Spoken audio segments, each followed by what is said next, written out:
Semangat pagi ya. Semangat pagi. Sehat? Iya, alhamdulillah. Alhamdulillah sehat. Siapa boleh menyapa dulu untuk teman-teman yang ada di depan dan kami persilakan dulu apa sih itu bagaimana sih tentang hak paten. Nah, boleh silakan sosialisasikan Pak. Oke, baik, terima kasih. Mbak siapa? Putri. Mbak Putri. Oke, terima kasih Mbak Putri dan juga para pengunjung ini. Terima kasih. Saya di sini hanya sharing ya, berbagi ya, bagi pengalaman karena pengalaman ini memang nggak ada di buku. Pengalaman ini harus ya kita lihat dari orang sendiri gitu. Kalau dulu saya kuliah ya, kalau dalam kesempatan ini alhamdulillah bisa ke kota Jambi ini yang pertama kali gitu. Seumur-umur udah setengah abad baru sekali ke Jambi. Luar biasa, boleh tepuk tangan dulu dong. Kami ucapkan selamat datang. Saya berkesempatan di sini untuk berbagi tentang paten ya Mbak ya, Mbak Putri. Paten di sini mungkin ya Bapak Ibu semua ada yang dari kalangan akademisi semua ya. Karena agak berbeda paten dari hak cipta, merek dan desain industri. Jadi KAI itu kita punya beberapa cabang ya. Salah satu adalah paten. Nah, kalau Bapak Ibu belum paham tentang paten, paten ini adalah ya suatu yang berhubungan dengan teknologi. Misalkan begini, Bapak Ibu yang sederhana saja ya. Bapak Ibu itu kalau di rumah tentu kan dalam rumah tangga itu ada ya kesulitan seperti misalkan memisahkan telur ya. Telur itu kalau kita buang kuningnya, buang putihnya kan harus dipecahkan dulu, kadang-kadang berantakan atau buyar. Nah, kalau Bapak punya Ibu punya ide ya buat aja alatnya gitu. Nah, alat ini ya punya kan nilai ekonomis, dijual. Nah, itulah paten. Ya. Nah, sekarang apakah Bapak Ibu pernah terpikir kalau merebus telur itu kuningnya ada di luar? Enggak dong? Enggak ya? Enggak Belum dong. pernah? Belum pernah Ada dong. belum pernah lihat ya? Kalau kita ngerebus telur kuningnya di luar, putih di dalam. Belum pernah tuh. Belum pernah. Nah, Kalau direbus kan, kecuali kalau diceplok kayak iya. direbus. Ini kuning telur bulat-bulat terebus. Hah? Ya, kalau dipecahkan kan kalau dibuka kan kuningnya di dalam Benar, selalu. putihnya di luar. Benar. Nah, jadi kita punya ide supaya kuningnya itu di luar. Oke. Nah, itu kalau Bapak bisa bikin alatnya itu paten namanya. Oke, siap. Paham ya? Paten kali kalau begitu Pak. Ada lagi kalau di dapur nih, di dapur kalau kita mencampur garam nih. Kita kan kalau misalkan di tempat garam, kalau kita tumpahkan begini kadang-kadang kebanyakan. Iya benar. Ya, takarannya kebanyakan asin. Ini kita bikin alat kalau sekali celok itu ya takarannya sekian mili. Nggak bisa banyak-banyak. Walaupun kita tuangkan begini tetap begini. Nggak tumpah. Kalau kita campur lagi baru satu takar lagi. Itu kan paten. Hal-hal seperti itu kadang-kadang kita remehkan ya. Udahlah nggak usah didaftarkan lah, ini kan nanti orang lain sudah daftar paten, mereka dapat nilai ekonomis, mereka untung banyak, kita gigit jari, ya kan?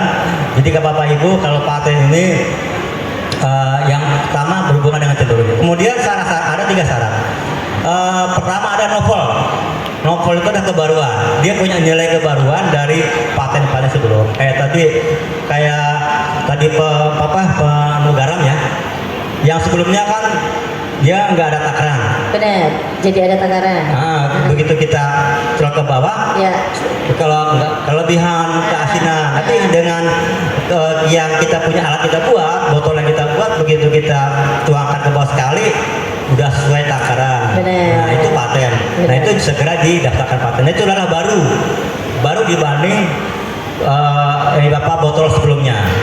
Jadi ada 2 pembandingnya. Ini botol pertama, botol kedua.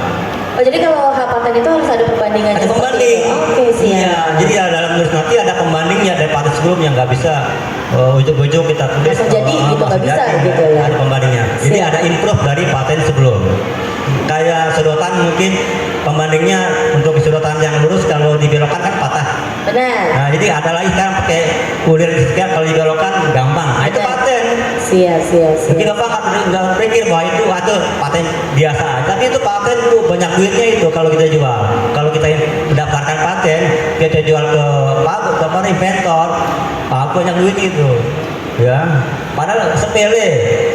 Perkara-perkara di rumah kayak tadi memisahkan kuning telur di luar sampai di dalam. Benar. Nah, mau tahu caranya nggak? Gimana caranya? Nah, kalau caranya sederhana gampang itu. Gimana? Jadi telur Aha. dimasukkan ke dalam kaos kaki stocking itu, Ya. putar-putar. Sampai kapan? Nah, kalau dia diputar, digasing sudah dia nggak goyang, Iya. sudah dia tegak, berarti kuningnya sudah di luar. Oh gitu. Nah, bisa direbus. Iya. Coba simpel ya Pak ya. Simpel padahal. Bisa dicoba loh, saya coba deh. Nah, kalau metode seperti itu kan metode nggak bisa diberi paten apa? Nggak ada alatnya apa? Masuk stocking doang gitu. Dan itu human activity. Kalau human activity itu nggak bisa diberi paten.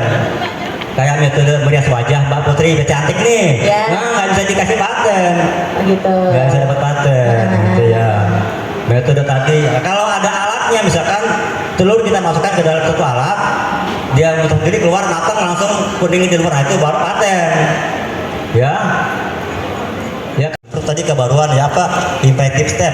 Ada misalkan tadi kalau garam di botol yang pertama 5 mili, yang kedua mungkin bisa lebih ini lagi ya, bisa lebih ada improve lah ya. Nah yang ketiga bisa diterapkan dalam dunia industri, bisa dijual. Itu 3 syarat paten yang dapat dikategorikan paten.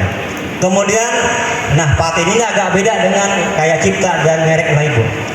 Ini ya, Mbak Putri, kalau paten ini kita harus mendaftarkan, memasukkan semacam tulisan. Bagaimana? Kayak deskripsi gitu, uraian-uraiannya. Iya, siap.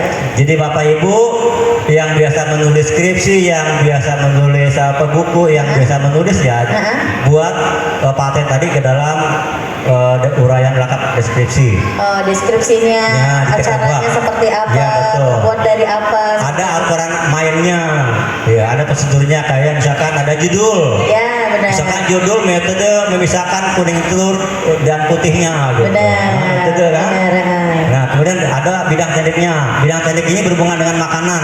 Iya, Bisa kan? siap, bisa. Khususnya telur, ayam. Benar. Dan telur semuanya lah gitu. Betul semuanya. Yang bebek, Oh, misalnya iya, benar. Angsa. gitu loh.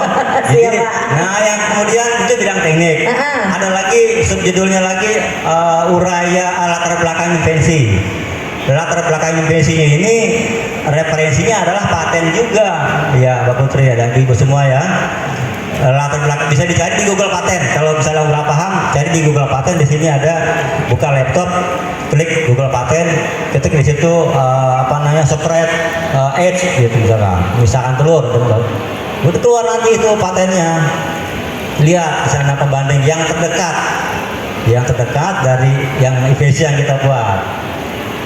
Kalau misalkan ada yang sama, berarti kita nggak bisa daftar, karena udah nggak baru. Iya, karena bukan penemuan baru. Iya, harus ibaratnya seperti itu. lagi gimana supaya beda dengan yang ada. Iya, siapa tahu yang tadinya sudah ada kuningnya di luar, putihnya di dalam, siapa tahu kuning dan putih bisa bercampur misalnya. Bercampur, atau beda sebagai warna sebagian. jadi warna ungu gitu. Iya. Ini kan ya paten begitu. Masukkan semua dokumennya. Ya udah lah. Karena udah online, Bapak Ibu ya gampang. Siap, benar. Ya online semua. Siap. Ya. Siapa namanya Mas? Masih Pak Sigit. Oh, oke, siap Pak Ya. Sigit. Pak Sigit, saya mau menanyakan sebenarnya beberapa alur ya dari pengajuan paten ini. Yang pertama itu bagaimana misalnya kita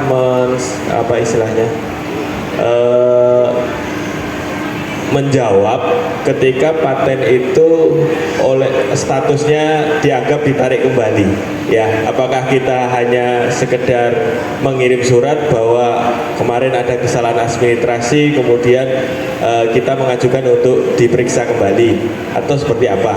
Itu yang pertama. Terus yang kedua, adakah batasan misalnya ketika pemeriksaan substantif itu revisi itu adakah semacam berapa kali gitu ditolerir ya, jadi misalnya kita ketika pemeriksaan substantif itu kan dikembalikan untuk diperbaiki, terus kemudian nanti kita ajukan lagi, terus ada diperbaiki lagi. Nah itu apakah ada batasannya misalnya berapa kali dan sebagainya. Sementara itu dulu Pak, terima kasih. Bisa saya langsung jawab atau Langsung jawab boleh. Jadi pertama pertanyaan apa yang pertama? Yang pertama tadi pertanyaan apa Bang, izin? Yang tadi PK ya. Nah, jadi yang pertama saya apa? Saya masih ingat. Saya mau nangkep Pak Putri aja. Aduh. Saya ingat. Jadi ya pertanyaan yang pertama tadi adalah apakah kalau sudah diperdialog kembali itu bisa itu namanya PK Pak, peninjauan kembali itu bisa. Jadi Bapak ajukan surat peninjauan kembali bahwa ya ceritakan masalahnya apa gitu kan. Nanti Bapak Direktur pimpinan mengabulkan insyaallah itu apa agar paten tadi bisa dihidupkan lagi. Nah itu dia Pak ya, Bapak semua Ibu semua yang mau berdasar paten atau yang sudah, tolong surat-surat cinta dari kantor itu dibalas gitu loh. Jangan dicuekin, ya. Ini dicuekin, Jadinya ngambek. Ya kami kan sangkanya, oh ini nggak serius ini, ya kan? Main-main ini yang gitu kan? Ya udah dianggap ditarik kembali aja gitu. Nah itu bisa dijatuhkan PK, ya paham ya? Yang kedua itu surat APS itu berapa kali maksimal? Ya nggak ada maksimalnya. Kadang-kadang saya pernah sampai 4 kali ya. Maksimalnya sampai graded lah pokoknya. Sampai graded, sampai dianggap ditarik apa? Sampai ditolak gitu. Kalau dia nggak baru kan ditolak. Kalau meternya apa? Istilahnya nggak bisa memperbaiki atau ya nyerah, ya dia akan ditolak namanya patennya. Jadi Pak ya pertama boleh apa PK gitu ya. Kemudian yang kedua Ke kampus kami. Nah ini teknisnya gimana? Apakah kami bersurat ke Kemenkumham Jambi atau langsung ke ya untuk apa istilahnya ke Kemenkumham Jambi atau langsung ke Kemenkumham Pusat? Karena jujur saja biasanya ketika kadang ada apa ya istilahnya, ada perbedaan pandangan ya antara misalnya revisi substantif itu kan kalau misalnya tidak segera dipahami apa yang dimaksud dan sebagainya itu kadang-kadang prosesnya agak lama sehingga targetnya misalnya 2 tahun bisa jadi 3 tahun 4 tahun belum keluar. Terima kasih Pak. Pak Sigit. Terima kasih ya. Jadi kami terbuka sekali untuk memberikan penyuluhan kepada siapa saja. Jadi mau prosedurnya bagaimana? Apakah mau melalui Kanwil Jambi pun bisa, ya kan? Dia langsung ke direktur paten di sana juga bisa, ya kan? Atau sama langsung bapaknya di sini? Bisa juga. Mumpung ada bapaknya langsung. Iya, fleksibel. Kita bisa adakan melalui Zoom juga bisa, ya kan? Iya. Jadi kami sering melakukan Zoom Pak. Jadi kalau mau mengajukan Zoom juga bisa, ajukan ke kantor. Kapan kita Zoom meeting gitu loh. Terus kita tetapkan waktunya. Mau masalah apa yang akan dibahas. Silakan Pak. Kami terbuka untuk memberikan ya penyuluhan kepada semua pihak implementator. Ya, jadi sebelumnya memeriksa patennya langsung, kemudian disuruh untuk bersurat ke kantor Kemenkumham Pusat. Cuma ternyata tidak ada feedback gitu loh. Nah, maksud saya nih, nanti yang seperti program Zoom atau program mengundang itu biasanya kan dari Kemenkumham itu harus ke kantor bersurat ke kantor dulu. Nah, kadang-kadang ini prosesnya agak lama dan sebagainya. Nah, itu seperti apa? Nanti surat ke direktur bisa. Nanti Kalau sebelumnya itu harus surat lewat kantor dulu. Ya. Jadi saya tidak tahu apakah disampaikan melalui kan nanti begini Pak. Jadi saya memiliki brand Ibu, siapa Ibu? Suaranya nggak kedengeran Bu. Namanya siapa Bu? Ibu jangan bisik-bisik. Iya. Namanya siapa izin? Nama saya Eka. Oh Ibu Eka, siap. Ibu Eka. Di sini saya mau menanyakan mungkin bukan masalah hak paten tapi izin Ibu maaf sekali. Kan berhubungan dengan paten sih kayaknya. Karena kemarin kan saya konsul tuh di meja Cuman karena ada musik jadi saya kurang dengar.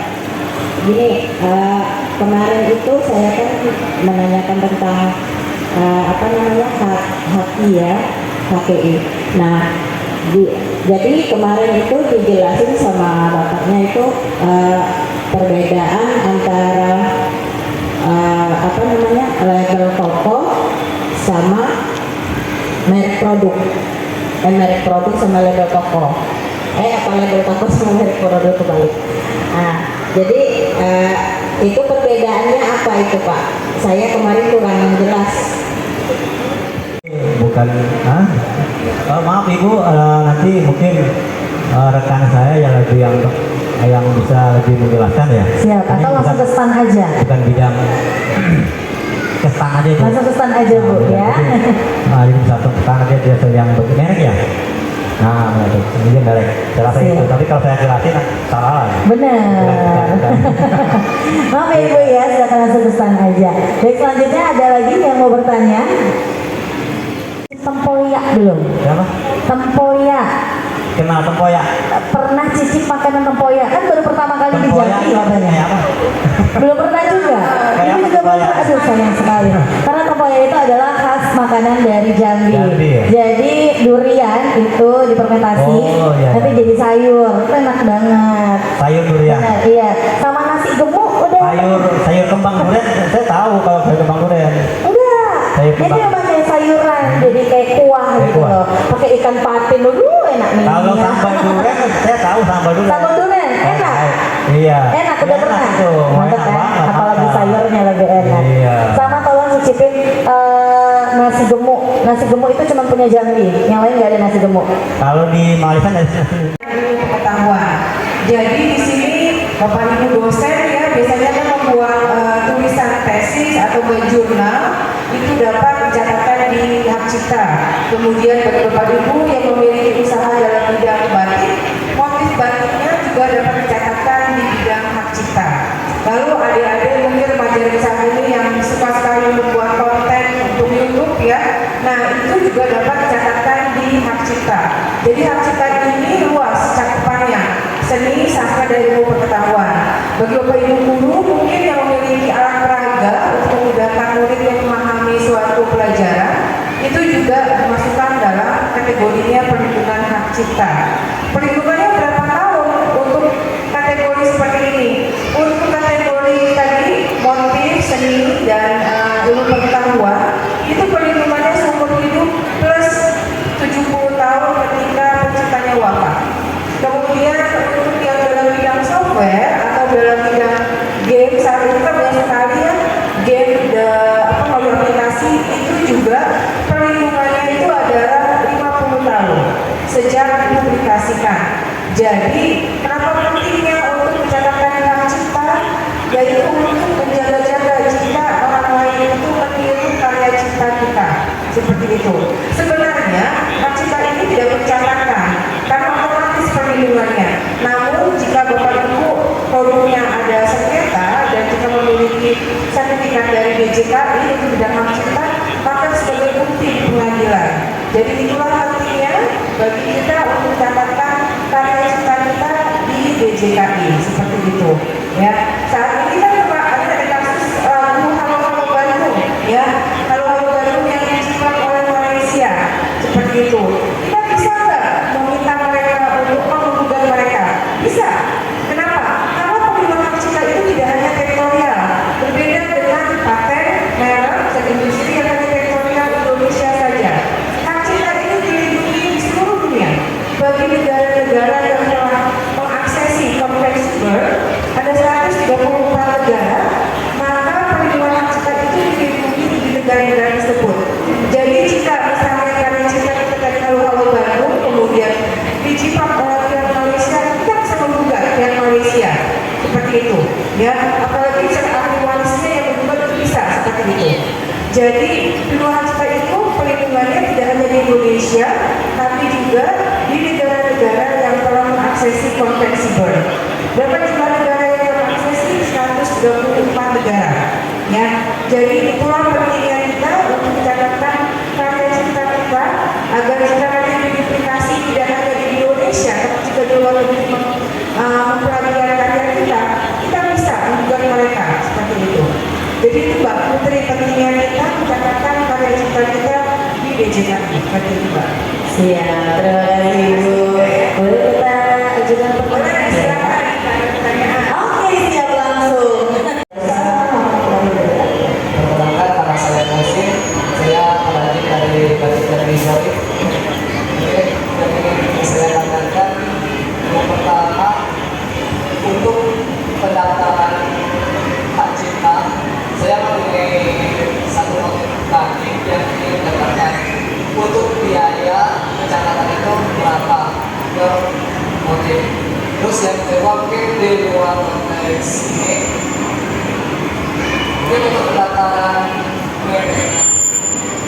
ini mungkin permasalahan dari hampir semua UKM yang ada di Indonesia. Ini mungkin khususnya di Jambi. Untuk pendaftaran merek sendiri kan untuk biaya pendaftaran itu untuk UMKM dengan mendapatkan rekomendasi itu sebesar 500.000 dan untuk umum itu 1 juta 800.000. Nah, yang permasalahan sekarang untuk pendaftaran merek tersebut ini kan ada yang penilaian ditolak ataupun tidak. Nah, ketika merek itu ditolak, otomatis uang pendaftaran dari merek itu hangus. Nah, itu salah satu itu yang menyebabkan para UMKM yang malas mendaftarkan merek itu. Ini kan mungkin sedikit usulan ataupun saran kepada pihak terkait agar apabila UMKM misalnya kan kalau untuk perusahaan industri oke nggak masalah, tapi bagi UMKM uang 500.000 itu sangat berarti. Nah, setidaknya mungkin ketika UMKM mendaftarkan mereka atau mereknya, ketika ditolak mungkin mendapatkan kompensasi kekurangan sekali lagi dengan biaya itu aja biaya yang sudah didaftarkan, karena ada yang UMKM mendaftarkan jangan kemungkinan UMKM itu kebanyakan awam masalah pendaftaran dari itu. Nah, untuk merek sendiri kebanyakan dia memang menggunakan nama anak. Nah, karena ketidakpahaman itu dia mendaftarkan saja dengan biaya 500.000. Ketika ditolak, ya udah UMKM itu malas mendapatkan kembali seperti itu. Mungkin demikian. Assalamualaikum warahmatullahi wabarakatuh. Saya akan jawab ya. Itu hak cipta untuk program kami itu 200.000 Pak, dengan membawa hasil rekomendasi dari Disperindak ya, atau dari dinas koperasi begitu. Kemudian nanti setelah pendaftaran secara online dan sertifikatnya langsung bisa diunduh 10 menit setelah pembayaran selesai begitu Pak ya. Kemudian nah untuk bidang merek nih Pak, saya merasa bukan bidangnya, saya boleh panggil nggak rekan saya Mbak? Boleh silakan. Pak, saya ada 2 pertanyaan yang tentang merek ini ya. Mas Kelly, bisa ke sini. Mas Kelly, nah Oh iya, untuk Pak Muhsin tadi ya, mengenai penolakan ya Pak ya. Bagaimana tadi Pak, saya juga kurang menangkap, udah bayar? Masalah kan kita online sudah mendaftarkan mereknya. Ketika pendaftaran merek itu ditolak, merek itu otomatis uang pendaftarannya itu kan langsung hangus. Nah, mungkin lagi UMKM, kebanyakan UMKM dia ingin mendapatkan mereknya, tapi ketika mereknya itu ditolak dan uangnya itu sudah hangus, itu yang membuat para UMKM itu malas untuk mendapatkan kembali, dan juga susah untuk mencari merek itu. Tapi ada solusi bagaimana supaya ketika ditolak mungkin bisa mengajukan ulang dengan biaya yang telah disepakati itu. Ya Pak, terima kasih Pak. Usulan Bapak bagus sekali itu ya. Jadi kalau sudah ada usul penolakan terus pada akhirnya ditolak tetap, sekiranya dapat dispensasi ya Pak ya. Ya. Bisa sekali lagi nyoba gitu ya Pak ya, Ya. gratis. Ya, semoga usulan itu bisa diwujudkan di masa-masa mendatang ya Pak ya. Tapi saat ini yang saya bisa berikan gambaran adalah pada saat Bapak membayar PNBP itu uang PNBP-nya kan langsung di-store pada kas negara Pak. Ya. Ini untuk menarik uang dari kas negara itu kan sangat sulit. Itu ada prosedurnya dan dia harus melihat case by case ya Pak ya. Kenapa itu harus ditarik atau bagaimana gitu Pak ya.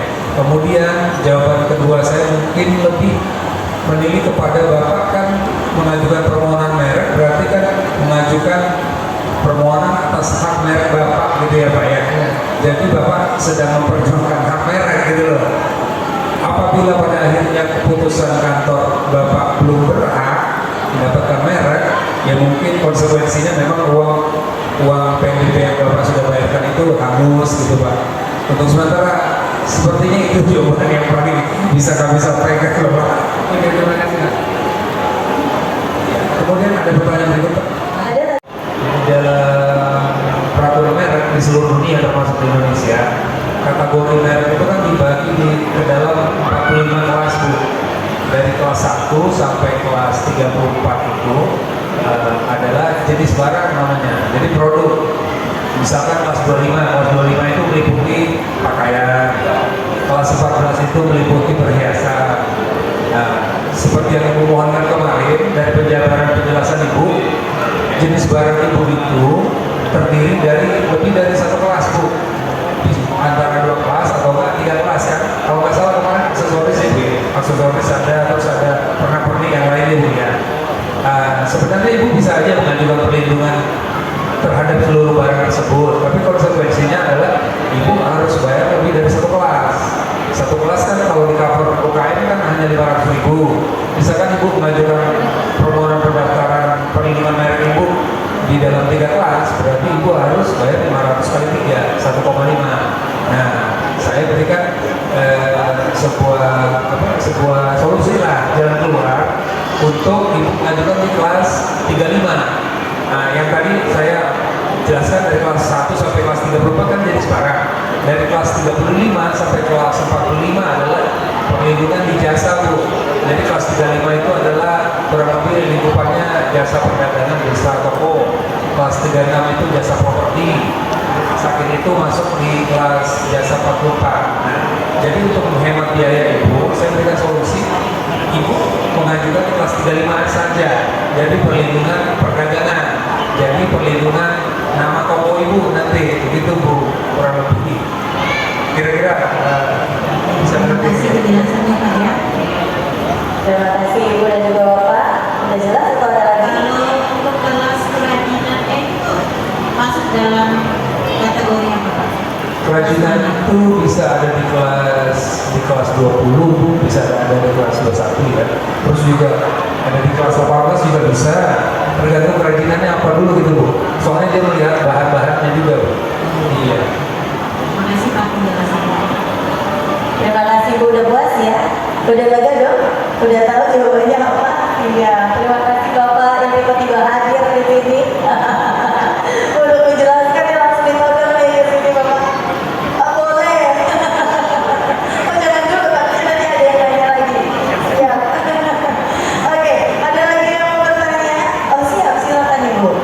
Silakan berdiri. Perkenalkan saya bekerja, saya usahanya produksi fashion muslim. Saya mau tanya tentang hak cipta Ibu.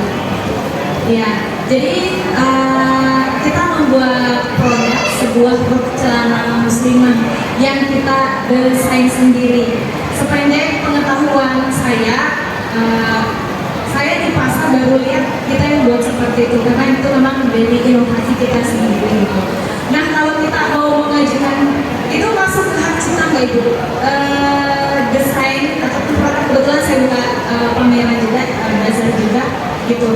Itu masuk ke hak cipta nggak Bu? Bentuk desain pakaian yang kita buat. Nah, kalau misalnya ya kita mengajukan tadi dengan biaya 200.000, apakah barangnya itu fisiknya itu harus kita kirimkan juga, kita berikan juga atau sebatas foto saja, dan prosedurnya samakah dengan saat kita mengajukan merek?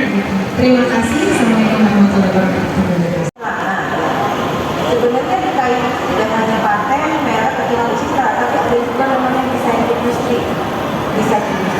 Nah, untuk model-model baru itu yang bayar dan yang fashion tadi itu kategorinya desain industri. Nah, tapi syaratnya sama seperti dengan paten, harus kebaruan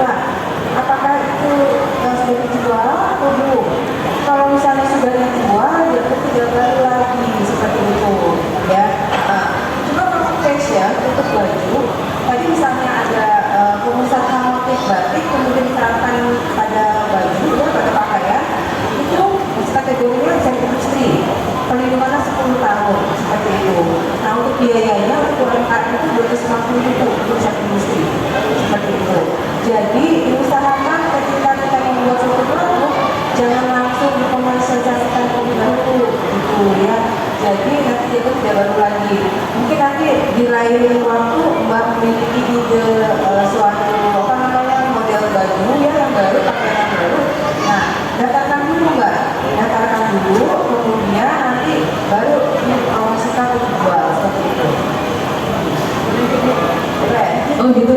Kita pikir karena kita yang baru dipasarkan nggak apa-apa. Tapi pertanyaannya Bu, seandainya kita daftarkan dulu nih, belum dikomersialkan, belum dipasarkan, itu berapa lama prosesnya? Apakah sama lamanya dengan pengajuan merek kan sampai 9 sampai 10 bulan? Kalau yang desain industri itu berapa lama Bu durasinya baru keluar? Karena kan kita butuh cepat cuan gitu. Oke, nah, untuk desain industri itu antara 7 sampai 12 bulan. Iya, seperti itu.